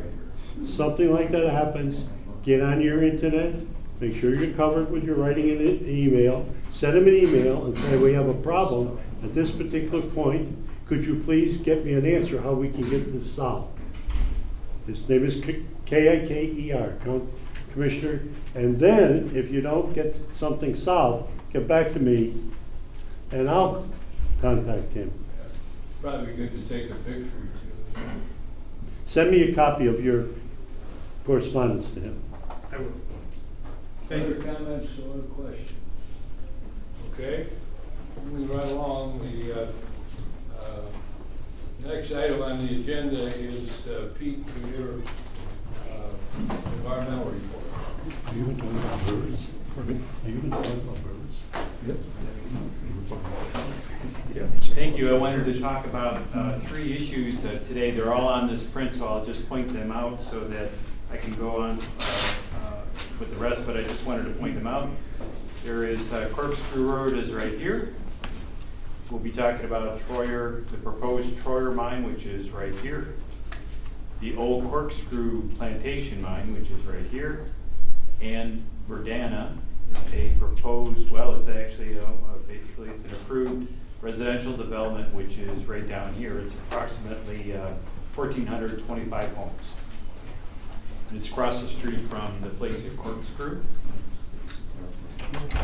Okay, first on Verdana, just this week, the zoning examiner with Lee County had been taking testimony as to whether the 1,400 acres should be included in the environmental enhancement overlay along Corkscrew Road. She decided on, or recommended on July 10th with the report that yes, it should be included. Next, that project goes before the Board of County Commissioners for a final yes or no vote. More than likely, it will be voted approved. The date for that is still to be determined yet, probably later in the fall. Pete, there's some commercial on that too? There isn't there, but I just found out that there is someplace right along Corkscrew Road. Somebody made an application in the last week or so for 18.5 acre commercial development somewhere in this area. I don't know exactly where it is, but I was told it's across the street from the place at Corkscrew. There is commercial on Verdana. You're the one who told me, yes. Yeah, on Verdana there is commercial, 30,000 square feet. Is that the same that you alerted me to yesterday? No, that's separate. So Yeah, there's a so separate there's more. commercial, and then there's also Verdana. Okay.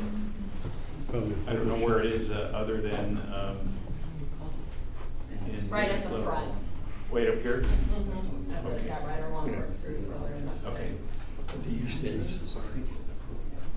The old Corkscrew Plantation mine, that one had 6 or 7 days of hearings back in March, April, and right into June. There are no more hearings.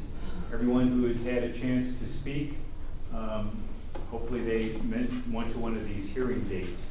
Right now, the zoning examiner is writing her report about whether she will recommend approval or denial of the request to rezone the 4,000 some acres from agricultural to industrial to allow a mine which would be on the order of 1,900 acres within that 4,000 acres. There is a big point of contention, still to be worked out unless it's being done right now as we speak, between the applicant and the county. The county wants 2,000-foot buffer between residential and their classroom. The applicant wants 1,000 feet. So that 1,000 feet on more or less the east side of the property, most of the, here's Old Corkscrew, most of the residential is in this area here, which is called Wildcat Farms. And there's some down in this general area here.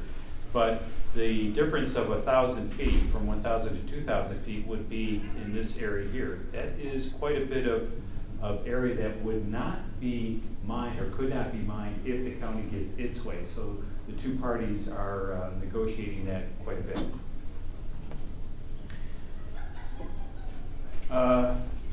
We're still waiting for the zoning examiner's recommendation, whether she will approve or recommend approval or rejection of the request. We don't know when that will come out. When that does come out, then eventually it will go to the Board of County Commissioners for a final yes or no vote to change the rezoning.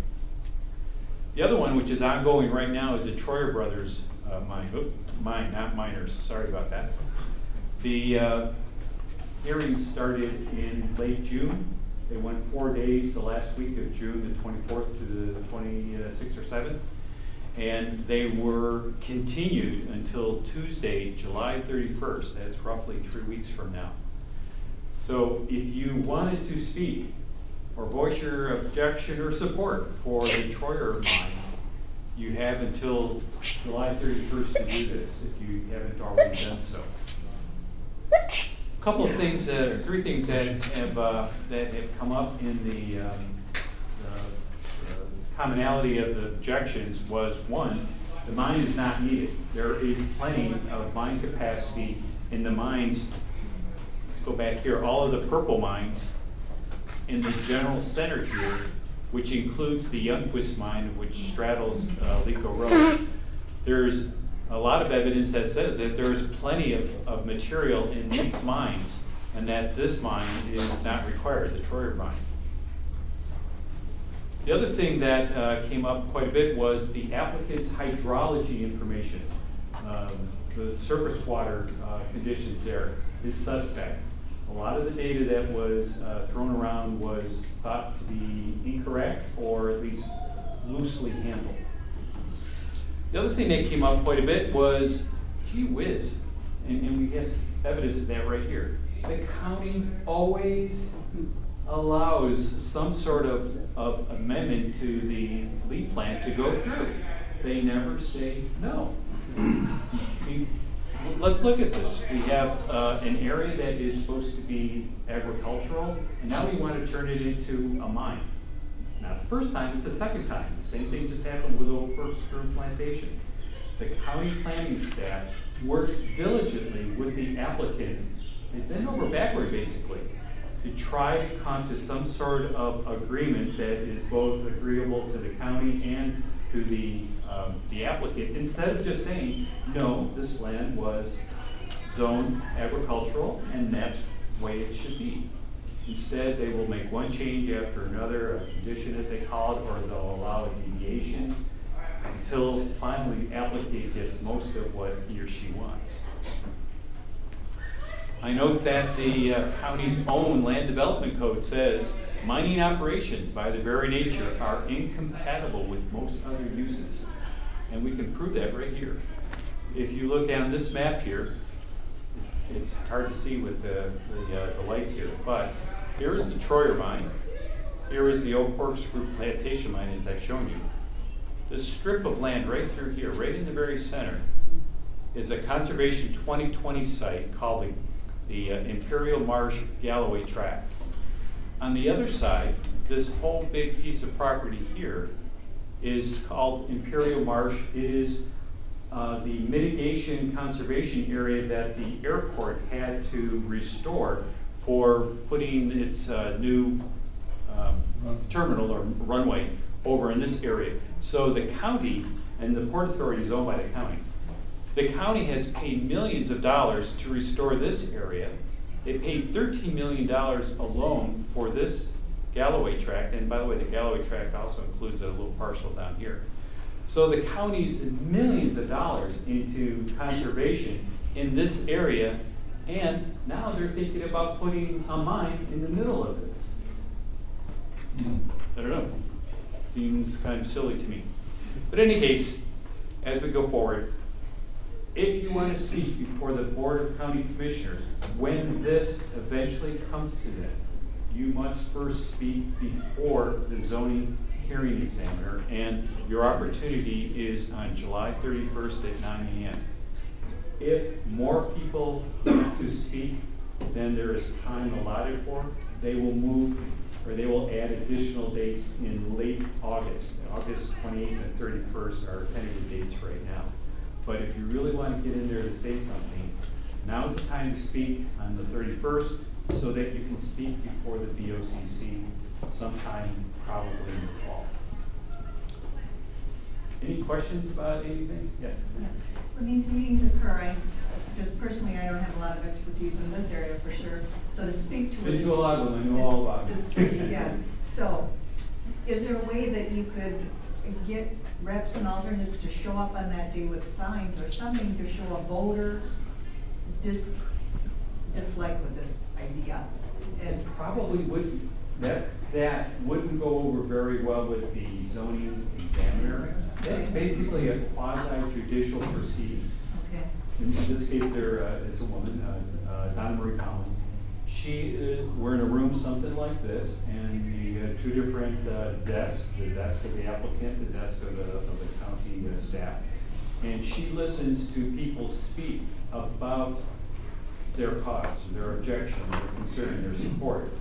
And she is bending over backwards to get as much information from both the applicant, the public, and the county staff as can be. So going up there with signs and whatever is probably not going to work in that situation. What might work is get in there, say something, and then do what you're talking about in front of the Board of County Commissioners later in the process. She is basically held to judicial proceedings. She has to weigh the pros, the cons, and so on, and make a decision as to what to recommend or not recommend. The Board of County Commissioners then take her recommendations.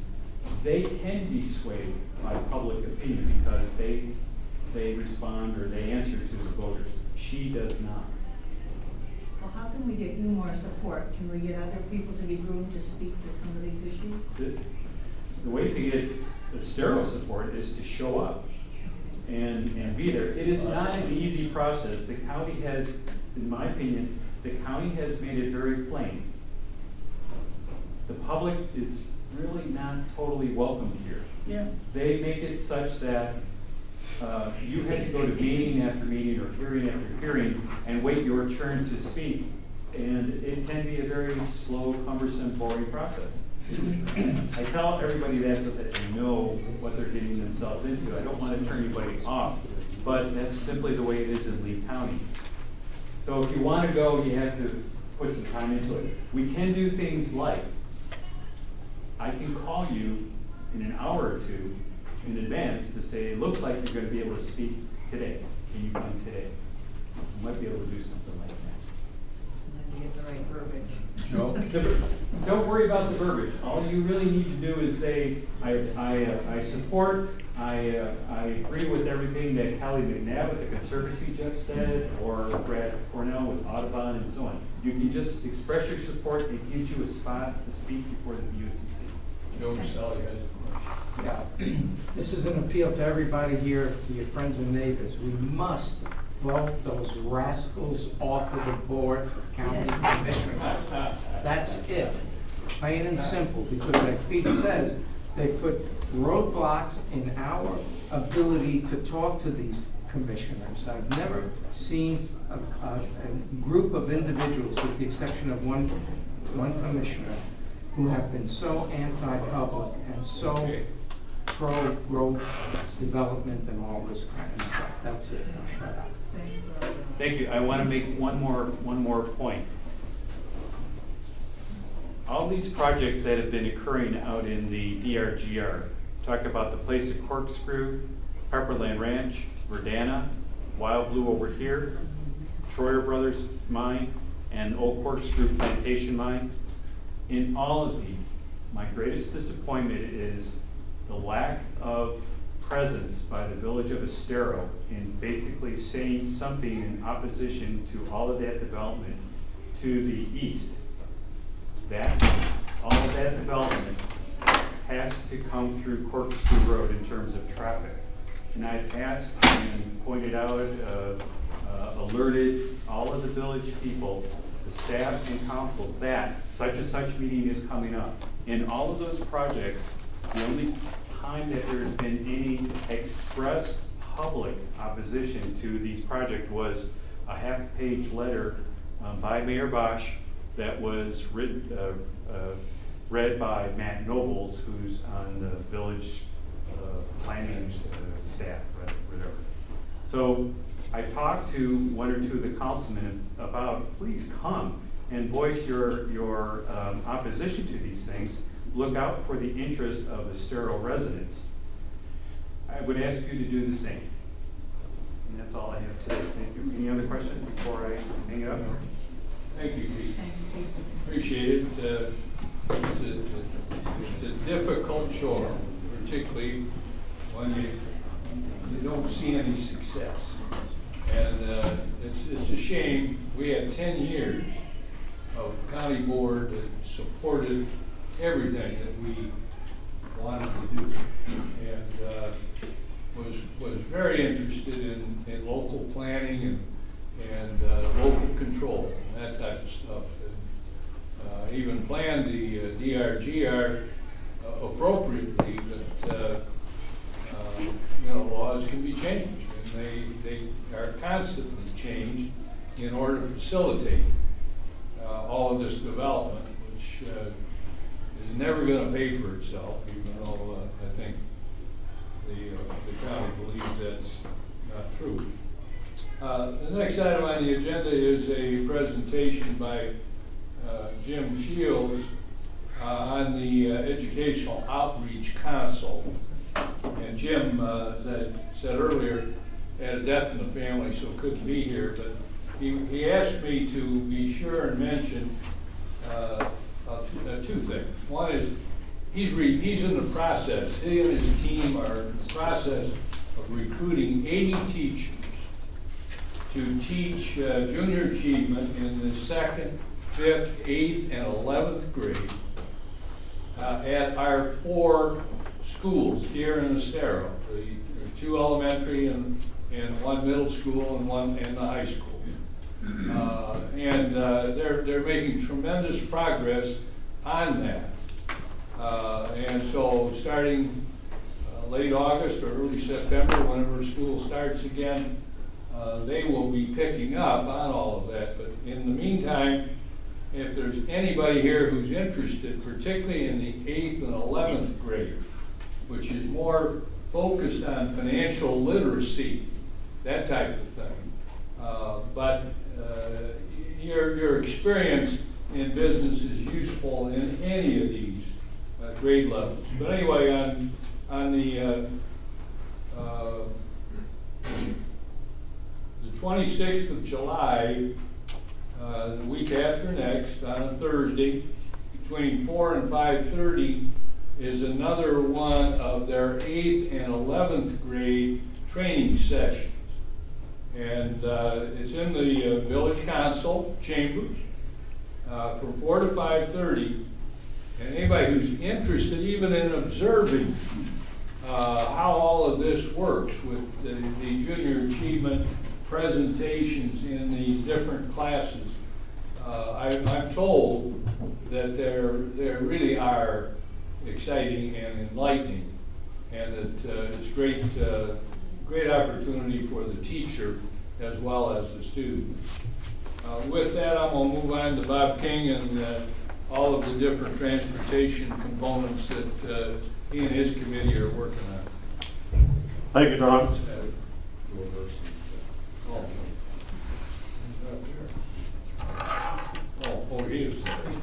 Well, could you just make an announcement on your health committee steering meeting?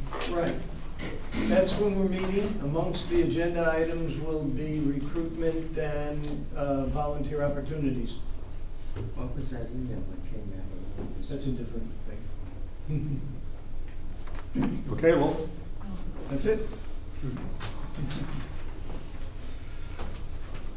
I'm going to sound like a broken record, but I'm going to go back through it again. Again, I've been checking with the county on what's been done with the AIM study relative to the tasks 6, 7, and 8, which are really providing us with information relative to the costs of the improvements that they had recommended previously. It's still not available.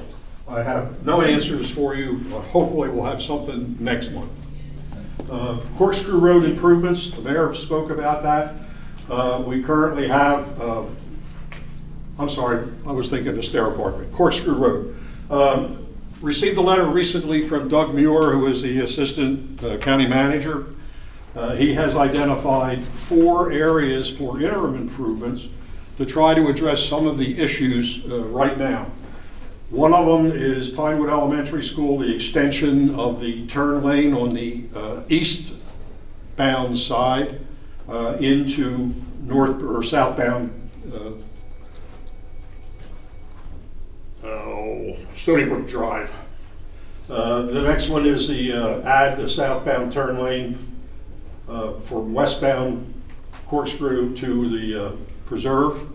That's important. They just had a rear-end collision there, I believe, last week. with a driver wanting to go westbound on Corkscrew Road and turn left into the preserve, and he got hit by somebody proceeding. That's a problem. They're going to address that. They're going to put in a turn lane so there'll be a collection point for the left turn. Also, for people trying to get out, it should help with that problem. They're also going to add some signs, one of them on telling you that there is a traffic light, and the other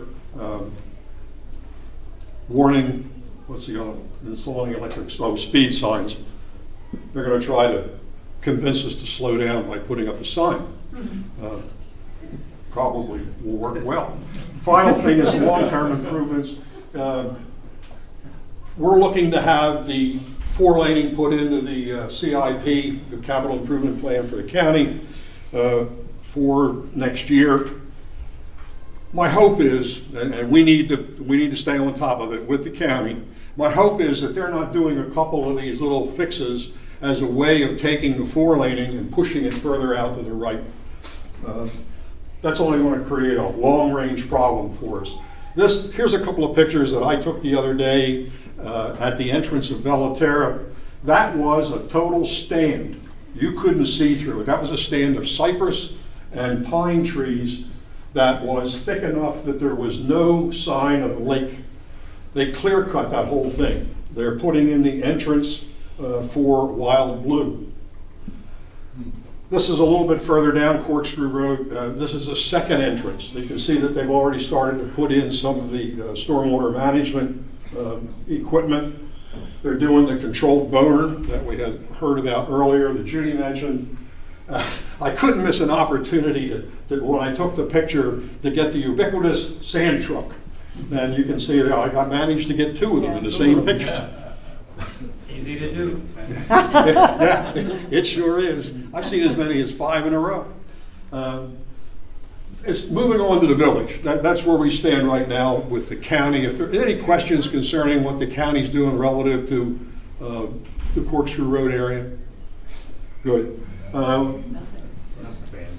Public Works, we have public workshops have been held, 2 of them, on the 5th and 7th of June, which, by the way, there are people in this room who have participated in that public input, and I thank you for that. That's the way that we need to stay current and provide information to the village as they prepare their capital improvement plan and their budget. Staff had prepared a first reading to council, which was given yesterday. I'm sorry, 2 days ago. It was Wednesday. The second reading is scheduled for July 20th. I would hope that we will have people present at that meeting to listen to what is being presented and provide comment. Planning and Zoning Board voted to recommend adoption of the impact fees at the 100% level. That was done last month. On Wednesday's meeting, the Village Council adopted that recommendation and passed the impact fees at 100% for the roads. That's an accomplishment. That's going to provide some of the funds needed to make the improvements that have been identified in the capital plan going forward. The next thing, as Jim Tatulis had mentioned earlier, the Land Development Code will be the next big project for planning and zoning, and that'll take about the next year.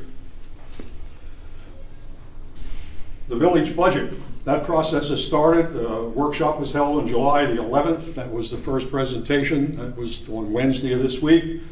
The proposed 18-19 budget was presented. Council voted to move it to a second hearing. That will be held on the 25th. That's an important date. We need to be present to hear the presentation of the budget, and then at that point, council is going to solicit public input, and they'll take an action. We need to be there with any comments, supportive or additions that we see, and make that a very positive input.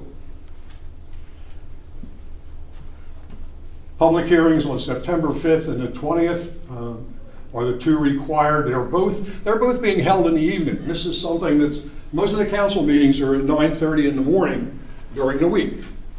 They have scheduled intentionally these 2 public hearings at 5:30 in the evening to accommodate people who are working to be able to get to those meetings and have an input. I think that's a testament to this village's openness and willingness to hear input from us. And I applaud them for that. Yes.